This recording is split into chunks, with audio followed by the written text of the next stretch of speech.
thank you so much for being here today. I really loved your book so much. I have been obsessed with rom-coms for I'm 16 right now, so I've probably been obsessed since I was 9 years old, and that's probably not the ideal age, but I was so obsessed with seeing love on the screen and seeing how people interact, and I never looked at what goes on behind the scenes, and your book really touched on that. So I just want to introduce you to my audience and viewers and listeners. So today I'm beyond excited to introduce Scott Meslow to the podcast. He's a Los Angeles Press Club nominated film critic whose work has appeared in GQ, New York Magazine, and The Atlantic. And he's also the author of one of my favorite books, as I mentioned before, From Hollywood with Love, The Rise and Fall and Rise Again of the Romantic Comedy, which dives into the history of the rom-com and why this genre matters so much to how we understand love on the screen. And what makes his perspective so compelling is that he connects the rom-coms to the rom-coms that we grew up loving over the past couple of years to how we make connections, and he also talked about what goes on behind the screens, and also talked about the writers and directors and actors who are on the screen and behind the scene. So I really liked your article in GQ. I read that as well. It was about AI girlfriends, I believe.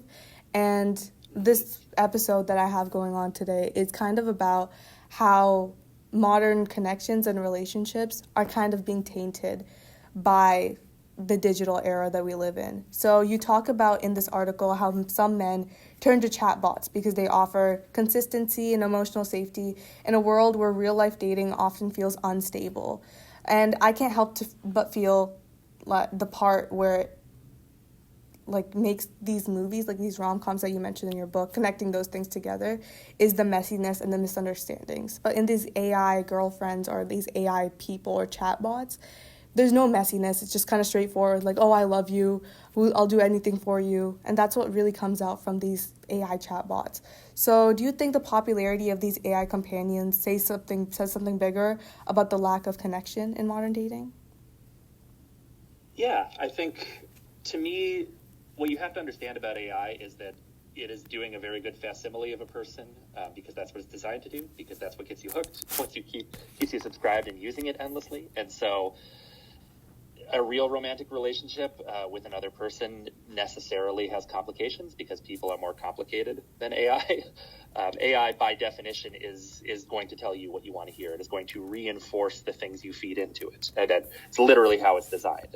People talk about AI like it's a person they're talking to, but it is a program that is somewhat convincingly, although to my mind not that convincingly, acting like a real person. And so that can feel, especially, I've heard the argument made that especially for people who are just kind of dating for the first time, this can be a good kind of baby step into dating where there's no risk because the AI is not going to break up with you or do anything that would hurt you. And so you can kind of try out, this is what it's like to talk to a partner. I'm a little dubious of that personally. I think you learn better by a real connection to a person, and the pain is part of how you then move on to a better person. I think. So it'll be interesting to see as AIs, they keep insisting they will get better.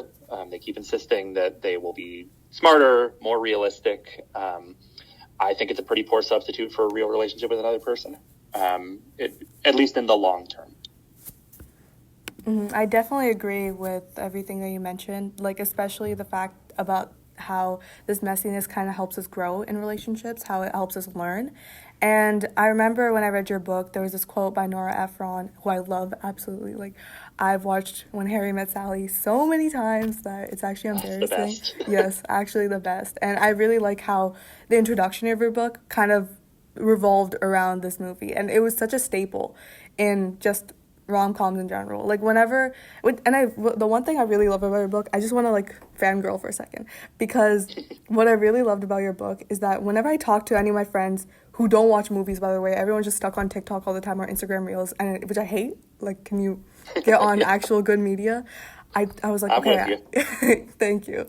I'd be like, I was on Prime, I watched this amazing movie, Down with Love, one of my favorite rom-coms, by the way, and they're like, what's that? And then I'll be like, I think Ewan McGregor is in it, and Renee Zellweger. They're like, who's that? it makes me Oh, so what a mad. bummer. Yeah, I know. It makes me I so love mad. that movie. Yes, that no one else knows about like these amazing movies. So, sorry, Yeah. just went a bit off track, but I just No, want to not talk at about all. like how much I really appreciated this. But as I mentioned before, Nora Ephron quoted in your movie, in your book, you mentioned this, that her dream was to make movies that screw up your brain about love forever. Do you think today's rom-coms, especially the ones that are streaming, aim for that level of sincerity anymore, or have they just settled on becoming content that people can consume immediately and consecutively? Yeah, I do think this is a broader problem with streaming right now. There's a lot of good enough television, and it really does dovetail with what you're talking about with technology and dating, because in some ways it's the same problem is at the root. It's the algorithm. An algorithm is a loop designed to feed back more of what you like. And so there is something nice about that, in that Netflix can look at, oh, here was our top performing movie last year, and it had, it was this long, it had these actors, this was how the plot evolved. And so if a million people watched that, they loved our Christmas rom-coms, we're going to make 10 more just like it next year. I think that is ultimately very bad for the industry, for viewers, for everybody, because I think getting fed more of what you want keeps you from diversifying your palette. There are things that I have not loved that I was extremely happy that I watched or read or experienced, because it just gave me a new perspective on the world. It taught me more about what I'm not interested in.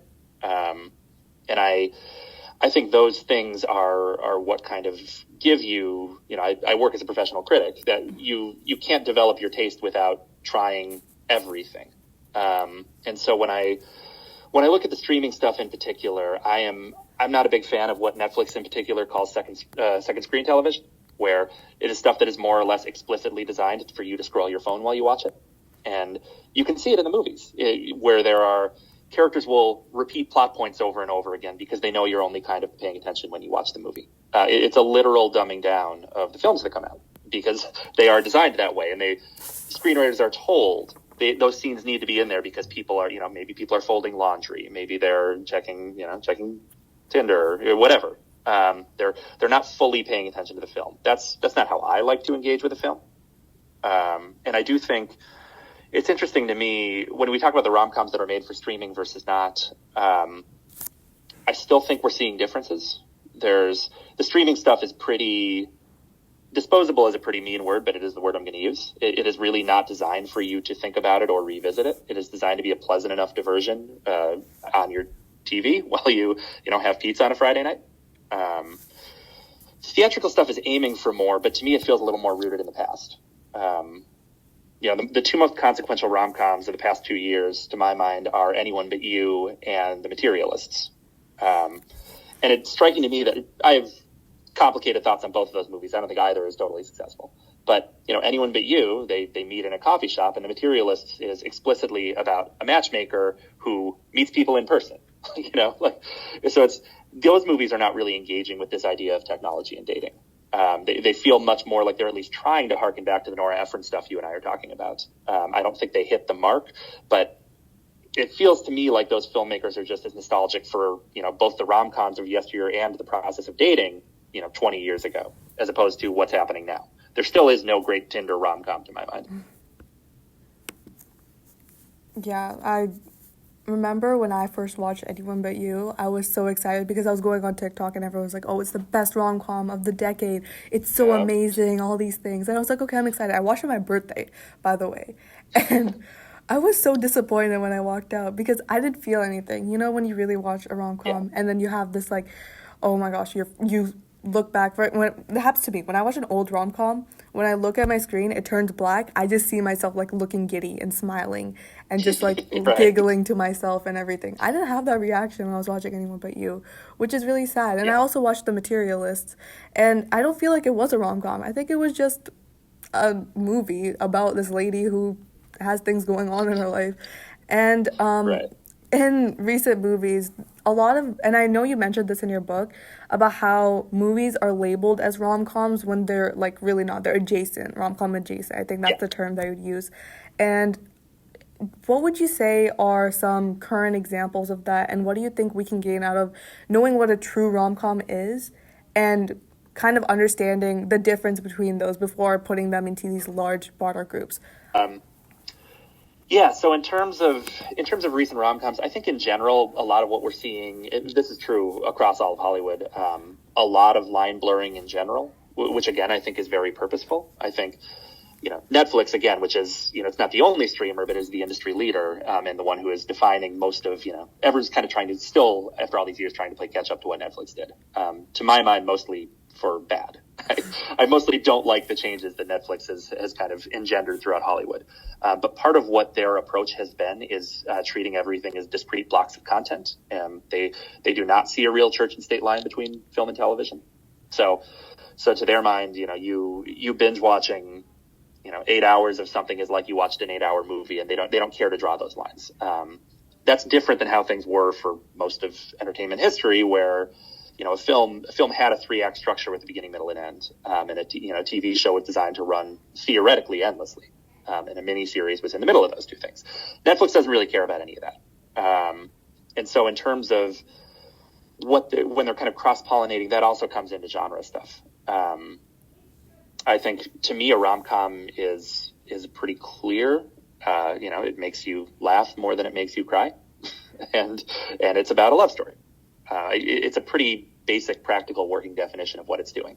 And so, you're right in that in particular, one thing that started to drive me crazy when I was writing the book is I noticed that if it was a male protagonist in a rom-com, it wouldn't be treated as a rom-com anymore. It would suddenly be taken more seriously. Like, there's just this extremely entrenched layer of sexism around this genre. And it was like the second there was a Four Weddings or a Funeral or an As Good as It Gets, like these movies that were clearly rom-coms by any working definition, but they happen to center a male straight protagonist. And so suddenly, oh, that's a great movie. That should be up for Best Picture. But no one would ever put Something's Gotta Give up for Best Picture, which I think is just as good or better a movie than either of those movies.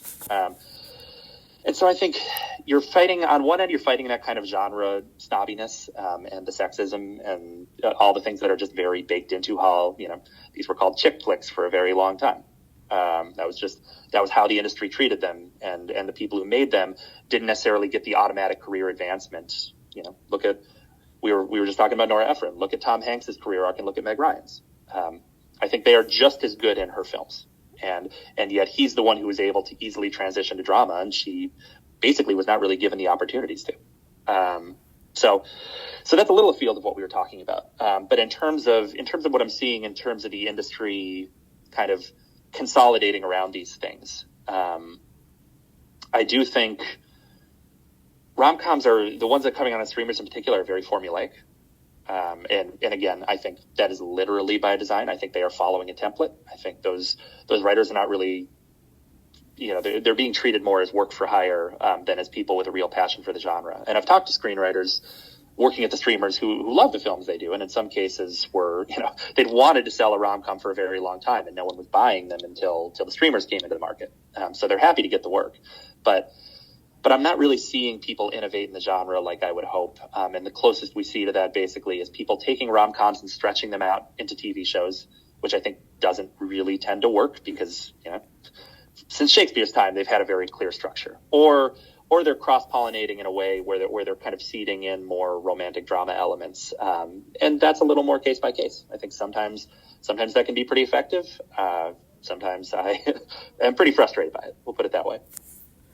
Mm-hmm. Yeah, and I definitely agree with the fact that you mentioned about how they're really formulaic now. And I've really noticed this, you mentioned in your book about this transition between the 90s as being a great time for rom-coms, in the 2000s kind of slowing down, and then it's rising again later on. I remember how you talked about how you really liked To All the Boys You Loved Before. I've really loved that movie as well. One of my favorites. I always rewatch it with my friends all the time. But I feel there's a quote from your book that I really liked about rom-coms and just movies in general about their endings. In your book, you write, "It's one thing to hope for a happy ending. It's another to earn it." And this really stood out to me because in rom-coms, especially nowadays, the endings of movies feel deeply unsatisfying. And some of them just fall flat, while others feel really satisfying. And as we were talking about Anyone But You, at the end, okay, Glenn Powell and Sydney Sweeney, they meet at this, like, Sydney, whatever. I don't even know where they were, but, like, they were there. And he's like, oh, I actually love you. And she was like, yeah, me too. And then they get together, right? And you don't really feel sparks, right? But when you watch something like when Harry Met Sally, for example, the ball, when he confesses to her, when everything happens, like, it's just like this pivotal point where everything finally wraps together and you start bawling your eyes out, which happens. But I feel like that's something that really lacks nowadays. So in your view, what actually makes a happy ending feel earned in a romantic comedy, and why do you think so many recent films don't get that balance right? Yeah, I think it's a good question. I'll take the two examples you just brought up, because I think it's two things. I think When Harry Met Sally unquestionably earns its love story. You know, a movie's ending is made by everything that came before it. And so at that point, you have watched both of Harry and Sally go through so many ups and downs. You've learned so much about them as well-rounded characters. You know, largely the movie centers their relationship, but you know other things. You know, you see her friendship with Carrie Fisher and Bruno Kirby. You see how their friends get together.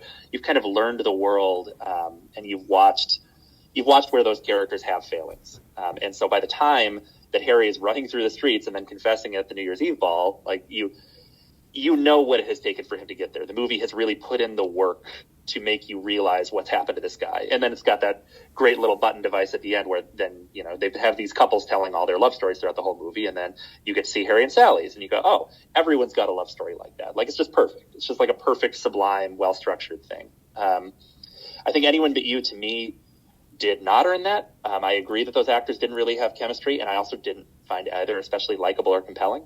In a weird way, that movie to me felt more like they actually needed to push the characters a little harder. They weren't willing to make either of them truly unlikable. You know, they have this kind of romantic confusion at the start of the movie that makes them hate each other, but it's just a misunderstanding. Like, I actually think that movie would probably be more effective if he or she or both were total playboys doing it on purpose and then have to overcome that. Like, there's no really journey for those characters to go on. Like, they should have been together from the start, because they weren't actually mean to each other and they were just confused. And so they kind of went through all these romantic travails for nothing. And I think the other problem with that ending is it is totally just copying When Harry Met Sally. And if you can't do it better than Nora Ephron, come up with your own version. You can't just do a copy of a copy and then expect to draft on those same emotions. Like, it felt very artificial to me. So I think that's where that movie in particular went wrong. Yeah. That movie, like, it actually ruined my birthday. That was a very interesting day. Like, that was a really bad birthday too. I dropped my phone on the toilet. I would have pointed you in a different direction. Yeah, thank you. I wish I watched another movie that day, or I didn't watch a movie at all. But also, I've noticed this trend in rom-coms. And in your book, you talk about this evolution of the rom-com and how trends kind of reshape the love stories we see on the screen. And something that I've noticed, especially recently, is love triangles. And I don't know why I'm seeing it a lot. I hope you'll have an answer for me. But especially after Challengers. I love that movie. Love Challengers, by the way.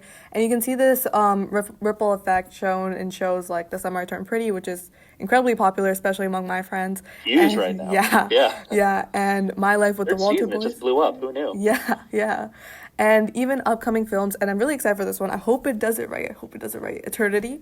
I'm so excited for that one. Incredibly excited. And The Threesome. Yeah. Cautiously optimistic. Yeah. I'm going to be optimistic, but I'm going to keep my hopes a little bit down because I was excited for The Materialist as well, and then I watched it. So, yeah. I'm right there with you. Yeah. So why do you think love triangles are having such a resurgence right now, and what does this say about what audiences want to see in romances today? Yeah, I do. I do think that's true. There's been more of that lately. If I were guessing, I would put it on two things. One would be success begets success. And so when a movie like that does well, or a TV show like that does well, everyone in the industry, I wish there were more pioneers in Hollywood. You know, the truth is everyone is chasing the tail. So they're, oh, wow, Summer I Turned Pretty just suddenly blew up. Everyone is so obsessed with the kind of dual-headed will they, won't they with the brothers. Like, we're going to find ways. I guarantee we're going to see more stuff like that in the next couple of years, because that's the other thing. And I think this is a broader cultural trend. There's a lot of there's a lot of choosing your team and identifying yourself and self-identifying by choosing your team.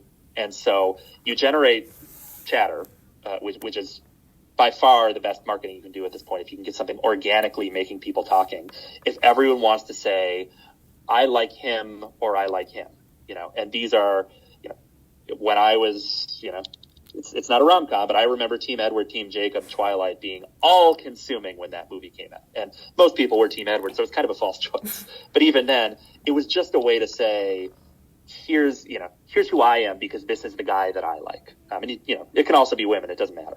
But it's The Materialist, you're right, did the exact same thing. And it's a little harder in a film because eventually you do have to choose.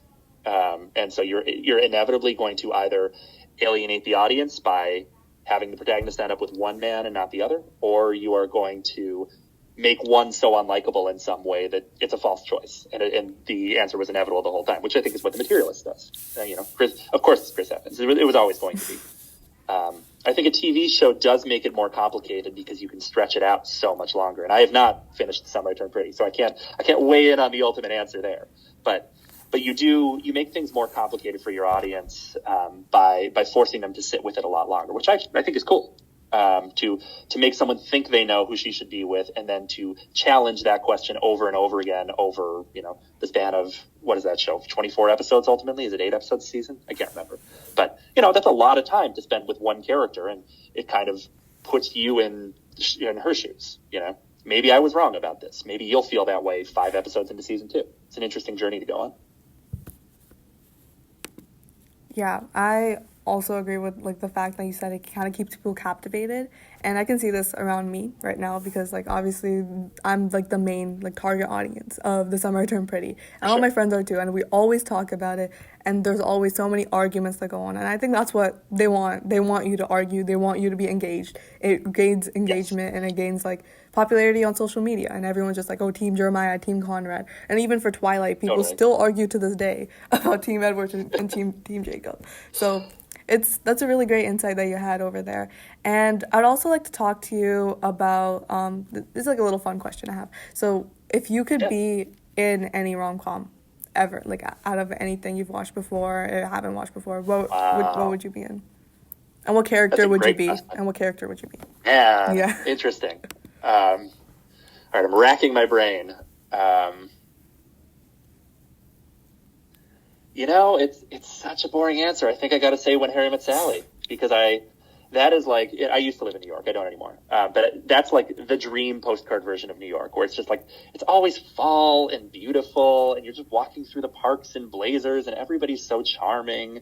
There's a part of me that's tempted to go with something like Down with Love, where it's this super stylized, zippy world. Or, I guess if I was being cynical, it'd be great to live in the Crazy Rich Asians world. If I just get to hang out with those, billions of dollars, it's hard to argue with. It seems like their problems seem pretty solvable by throwing money at them. So those are 3 different answers. All of those appeal to me in one way or another. What's yours? Me, honestly, I would low-key say Down with Love, because I love the vibe. Any not old, but new movie that parodies old movies, I love it automatically. There's this one movie called Populaire. I don't know if you've watched it. It's French. Oh, I love Populaire. I love that. Nobody I know has watched it. Typewriting competition. Yeah. Oh, it's so great. I love that movie so much. I would love to live in that type of setting and just watch people do their thing from afar. Watch these characters. I wouldn't want to be the main characters because that seems kind of sucky. It's stressful. Yeah, stressful. But the world is so gorgeous. Yeah. And so beautifully shot. I love that movie. Yeah. So I'd also like to talk to you about your new book, just to wrap. Because I am so excited for that. I will definitely read it once it comes out. So it's called A Place Both Wonderful and Strange, The Extraordinary Untold History of Twin Peaks. And it comes out in February 2026, my birthday month. And I would love for you to talk a little bit about it. Yeah, I'm happy to. I'm really excited about it. This book was a real passion project for me. Twin Peaks was, I don't know if you've seen the show yet. That show meant a lot to me. From middle school on, it was one of those things that I discovered and it sort of opened my brain. So for those who haven't seen it, it's a murder mystery set in the Pacific Northwest, where the homecoming queen is found murdered. And so this kind of quirky FBI agent comes to town. And so it starts as kind of your fairly well-made but fairly standard murder mystery where, everyone in town has a secret. And then it keeps unfolding and getting stranger and more complicated. So the other interesting thing about it is it was on from 1990 to 1991. Then they made a movie in 1992, and then they brought it back in 2017. And it wasn't a reboot. It was, they picked up the story 25 years later from where it left off with all the same actors being older, many of whom had basically retired. And so it was really interesting to sort of see all the people come back and bring it back one more time. So for that book, I interviewed, the creators of the show, the writers, directors, the stars. I went really deep on it. And it was, I went to the town where they filmed it. I really got to kind of immerse myself in that world. And it was wonderful. I'm really thrilled for it to be out in the world and for people to see it. Yeah, I'm definitely going to start watching Twin Peaks. You put me on so many shows and movies, actually, when I was reading, and I was just like, I thought I watched everything until I read your book. So I'll definitely, I could help. Yeah. That was one of my goals, was the people, even like true rom-coms fan, to find like one thing they never heard of. It's like, oh, that was great. I'm so happy he mentioned that. So yeah, I'm glad you found something. Yeah. So I would love to talk with you more, but unfortunately I have class, so I'm really sorry about that. Understand. But thank you so much for talking to me today. It was really great talking to you about this topic, learning more about rom-coms, and just, it's actually incredible. Like, I read your book and I was just like, okay, what if I just talk to him and just message him and see if he replies?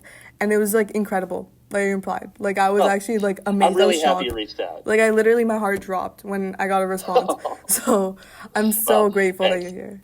Yeah. I was thrilled to do it, honestly. Great to be here. Thank you so much. And all right. Thanks, Aditi. Have a great, amazing Monday. Not amazing day, but have a great rest of your day.